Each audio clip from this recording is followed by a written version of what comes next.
ng hanging habagat, gaya po ninyong nakikita at nakakaapekto na sa malaking bahagi ng ating bansa, lalo na po sa kanluran. Ang sama ng panahon naman ating binabantayan ay nandyan ngayon sa silangan ng Isabela at nagbabanta na natawirin ang northern part ng Northern Luzon at mamayang gabi posibleng nandyan na sa may West Philippine Sea at posible itong lalakas bilang bagyo at tatawagin po sa local name na Bagyong Isang bago lalabas sa Philippine Area of Responsibility bukas po ng hapon o gabi at tutumpukin ang southern part ng China. At ito naman ay pinapakita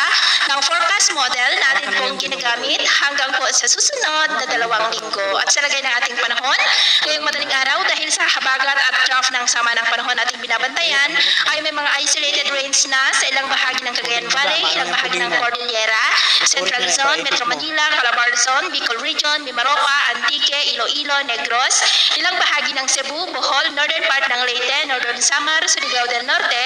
at Zamboanga Peninsula. At mamaya po ay sisikat naman ang araw, lalo na dyan sa malaking bahagi ng Mindanao. Pero dahil sa habagat at sama ng panahon ay maulap ang kalangitan na may mga pulupulong pag-ulan sa may Cagayan Valley, ilang bahagi ng Apayao, Ilocos Norte, Central Luzon, Metro Manila, Calabar Luzon, Bicol Region, Limaro, Antique, Iloilo, Negros Occidental, Bohol, Leyte, Northern Samar, at Surigao del Norte.